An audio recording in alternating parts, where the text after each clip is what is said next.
सिल्लोड या मतदारसंघामध्ये दोन मंत्री आहेत, एक केंद्रातले आणि दुसरे राज्यातले। या दोघांनी गेल्या 5 वर्षांमध्ये आमदार आणि खासदार निधीतून मी कसा काम केलेला आहे हे वारंवार सांगत असतात। अब्दुल सत्तार यांच्या या मतदारसंघाचा पंचनामा करत असताना गावागावामध्ये लोकांनी एकच तक्रार केलेली आहे की इथे काम झालेलं नाही। काही भागामध्ये काम झालेलं आहे, पण काही ठिकाणी सुद्धा हे कामं झालेले नाहीत। त्यामुळे याही मतदारसंघामध्ये विकास कामाचा असमतोल आहे।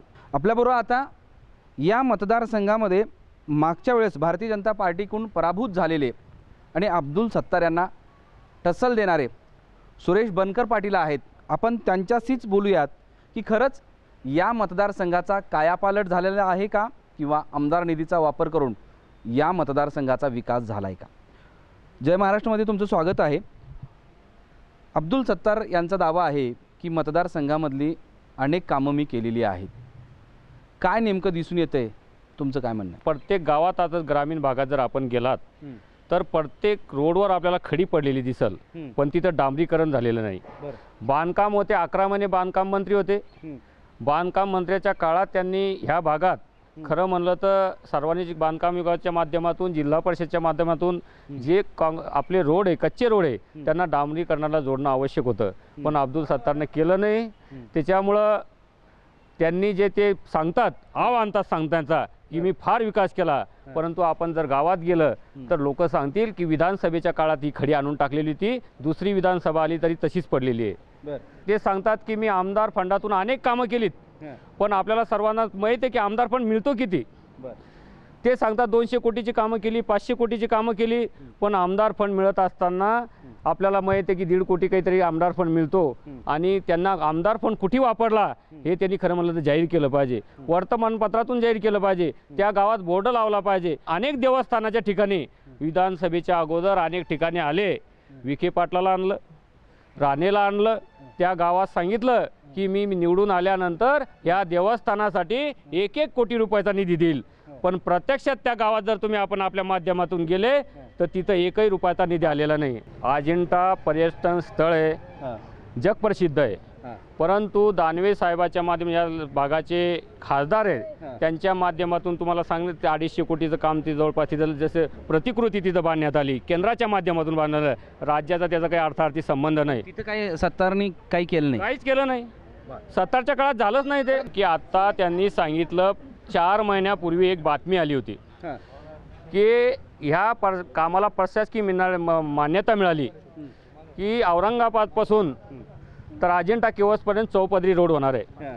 प्रशासकीय मान्यता मिळाली, टेंडर काढलं, उद्घाटन करायला सांगितलं, 5-7 महिन्यापूर्वी सांगितलं लोकसभेच्या अगोदर, पण त्याचं अजून झालं नाही। परंतु मोदीजीचं सरकार आलं, नितीनजी गडकरी बांधकाम मंत्री आता केंद्रात झाले आणि त्यांनी राष्ट्रीय महामार्ग जाहीर केला आणि 4 पदरीचं हे काम प्रशासकीय आता मान्यता मिळणार आहे त्याला। या भागात एकही धरण 5 वर्षाच्या काळात मोठं एकही धरण झालं, एमआय टँक झालेलं नाही। मी त्यांनी सांगितलं होतं की जे एमआय टँकचे कामं अधुरे असतील ते पूर्ण मी करील। इथला तुमचा भराडीचा आपला धानोऱ्याचा एमआय टँक असेल, अजून अनेक 2-3 एमआय टँकचे सर्वे झालेले, ते कामं त्यांच्या काळात एकहीच काम झालेलं नाही। पाण्याची पातळी त्यांच्या काळात वाढली नाही। तुम्ही कामं फक्त खोटं बोलणे आणि रेटून बोलणे, जोरात बोलणे। मागच्या निवडणुकीच्या काळात आमच्या सिल्लोड सोयगाव मतदारसंघात सामान्य जनतेची दिशाभूल केली।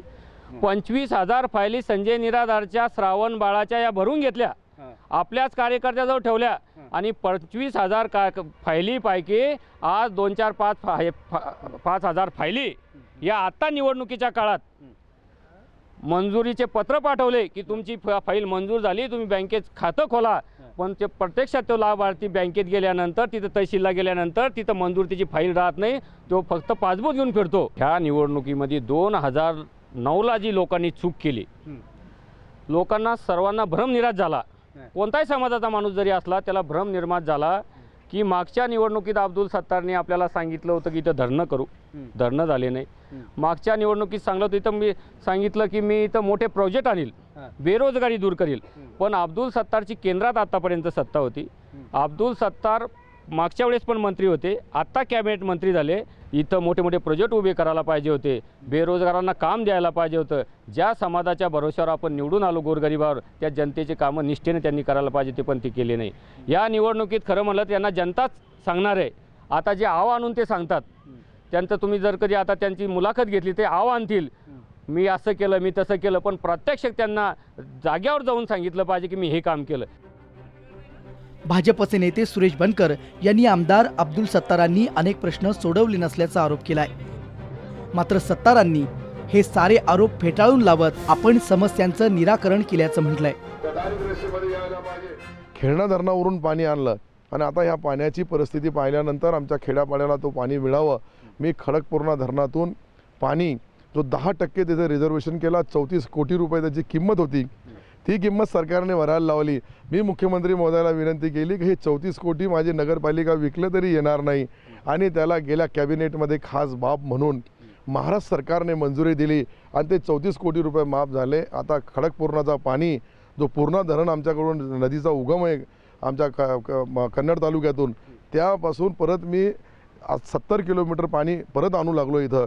आणि सिल्लोड शहरामध्ये औद्योगिक वसाहत व्हावी, नवीन उद्योग यावे आणि तरुणाच्या हाताला काम मिळावं, हा संकल्प ठेवून तो खडकपूर्णाचा पाणी माझा मंजूर झाला.